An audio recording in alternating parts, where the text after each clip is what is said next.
Sociolinguistic rules of speaking. Traditional linguistic research has focused most of its attention on exploring linguistic competence (ID), the rules that govern the grammar, vocabulary, and pronunciation of a language.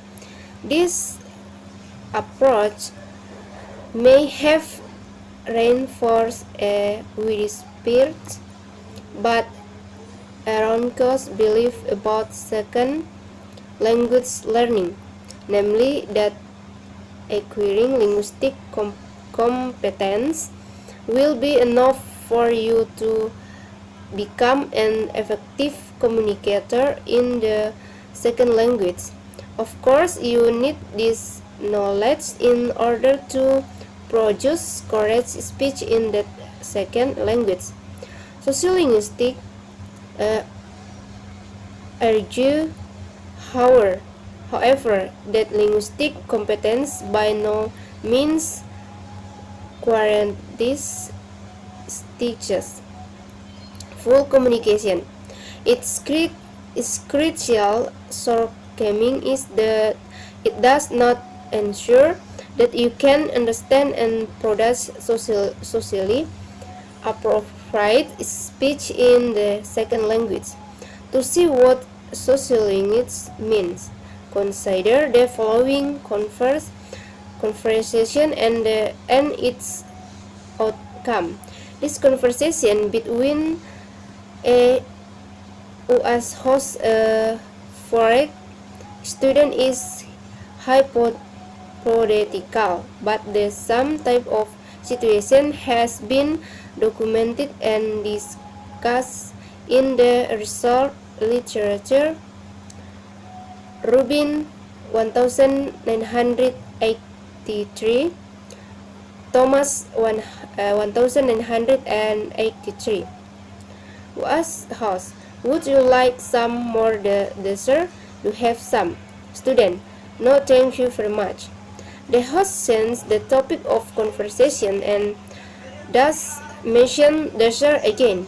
The student really did want more dessert but was trying to appear polite by refusing. He remained hungry and might even feel offended because the host has not repeated the offer. Clearly, the speech of each participant is linguistically correct. What is equally clear, however, is that a breakdown of communication has occurred in the situation. The student has communicated to the host a false impression of his wishes. He does in fact want more dessert.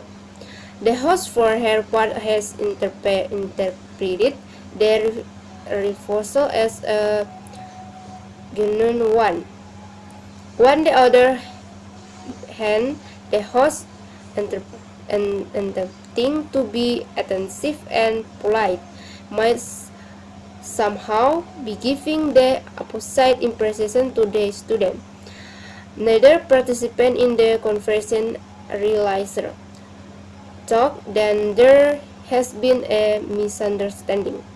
For sociolinguists, such misunderstanding offer evidence for the extent of sociolinguistic rules of speaking, just as the grammar, vocabulary, and phonological rules of our linguistic competence help enable us to understand and produce socially and culturally appropriate speech. They are accurate and applied usually unconsciously by members of a given culture.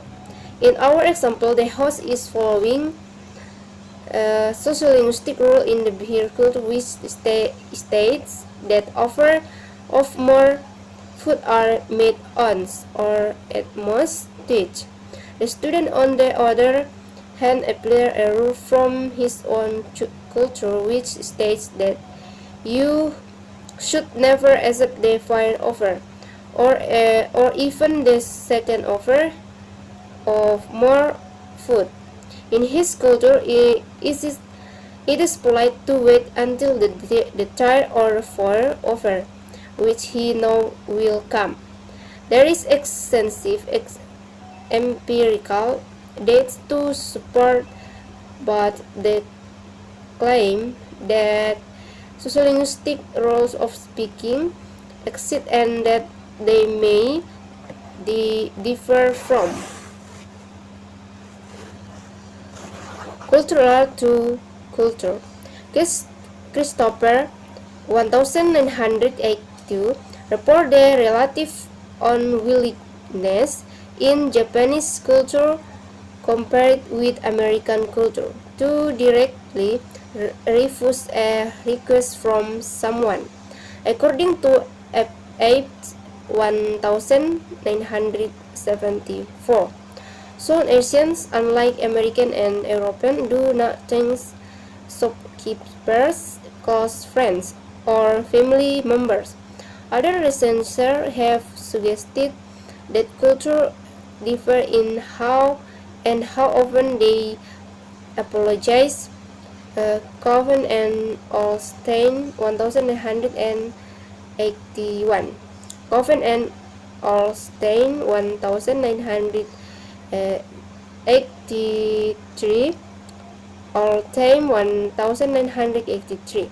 From the evidence presented in the preceding paragraph, it is clear that different cultures have different standards for what is socially appropriate linguistic behavior in similar circumstances. While thanking, apologizing, accepting, and refusing are probably universal activities, the rule for when and how to perform such action may differ greatly from culture to culture.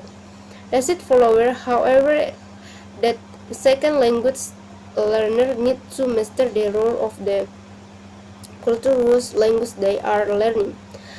To address this question, let us return to the example of the foreign student and the US host.